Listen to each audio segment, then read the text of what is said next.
Humanity does not know of its strength, and the intervention is leading it only to believe in its weakness.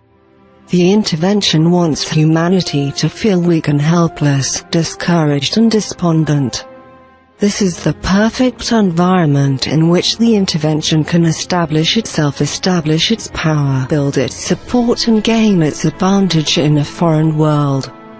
This is why you must consider these things we speak of before you come to any conclusions about the potential for humanity in its own world and beyond its world.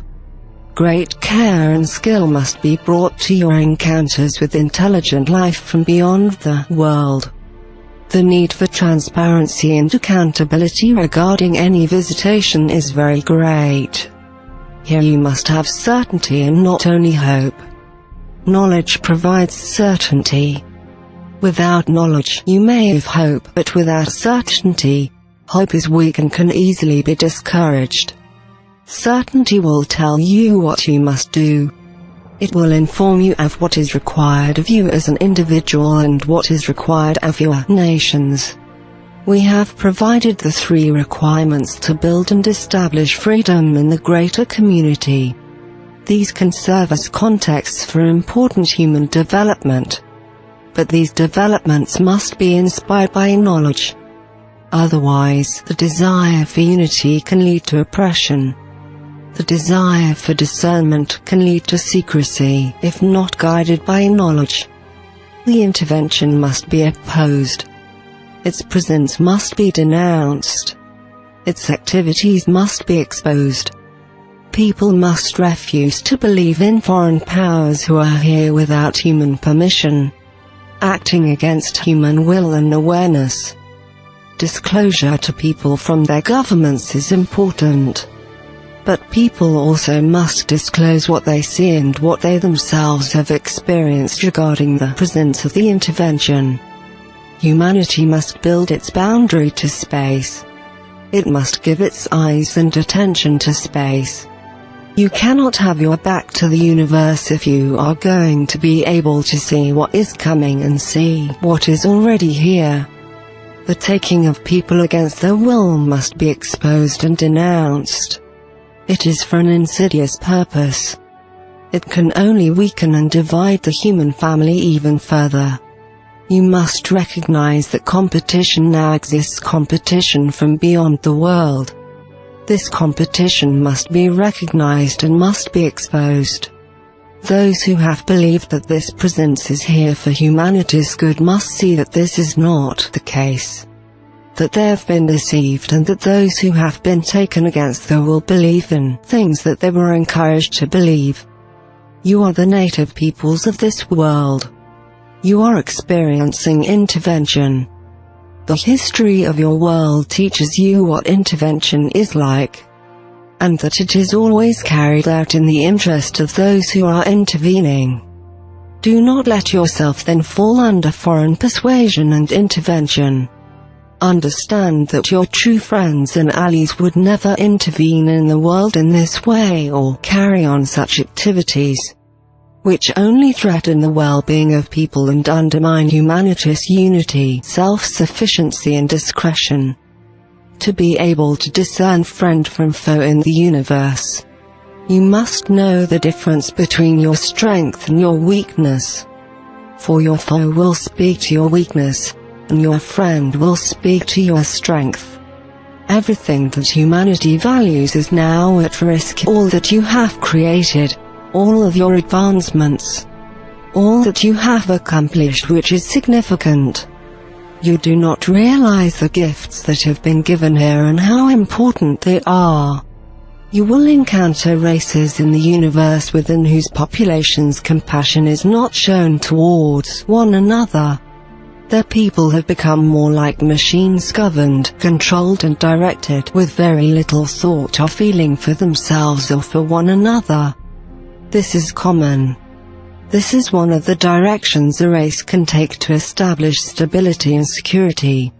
It is not the direction your allies have taken. They have charted a very different course for their peoples and for their future. Do not think that humanity's future is hopeless, because to think this is to fall prey to the persuasion that has been cast upon the human family. For the intervention seeks either to win your favor or to defeat your opposition. If they cannot win your favor, they will seek to discourage you and leave you hopeless and in despair. Faith in humanity. Faith in the power of good human leadership. Faith in the necessity and the requirement of human unity. Self-sufficiency and discretion. You must never lose this faith. No matter what things appear to be, you must never give up. The intervention wants you to give up, to give in and to give over. But you must never do these things in the greater community. For once your freedom is lost, it is extremely difficult to reclaim. As we ourselves have experienced so powerfully, it is going to take tremendous courage to do what must be done in the world. Tremendous human innovation, human commitment and cooperation. If you do not believe this is possible, then the intervention has already won. Then it is only a matter of time. You have succumbed without even realizing the influence that has been cast upon you. Freedom and unity are difficult to achieve, and they must be driven by a great necessity. It is not merely by chance that a nation would become free in the universe. It is by necessity and by choice. If you are not free in the universe, you will be governed by others. If you do not achieve and support your freedom, then you will not control your destiny. This is the reality of life and the universe. It is a reality that can either redeem you or defeat you, depending upon how you respond to it. Many have failed in the greater community for these very reasons. Emerging races such as your own, unable to establish their freedom or having lost their self-sufficiency, find themselves under the persuasion of foreign powers, overtaken often without any acts of overt violence, overtaken as a result of their own conflicts, overtaken by their own deprivation. All advancing nations face resource depletion. It is what they choose to do in the face of this that makes all the difference. Knowledge within the individual will guide them to make the right decision. But if knowledge is unknown or is not being experienced, then other decisions will be made. Humanity has great power, but it is not using its great power. It has great potential, but it is not realizing its potential. Individuals and nations still seek to gain as much as they can from their environment, without any thought of tomorrow and what tomorrow will bring. Nations are opposing each other and groups are opposing each other, without any awareness that they both face domination in the greater community. Here the greater community can be seen either as a great threat, a threat that people will deny or avoid, or a great challenge that can unite humanity on its own behalf, using its own power and skill. Here humanity will gain its strength through necessity, the strength of responding to a changing environment and to a changing set of circumstances.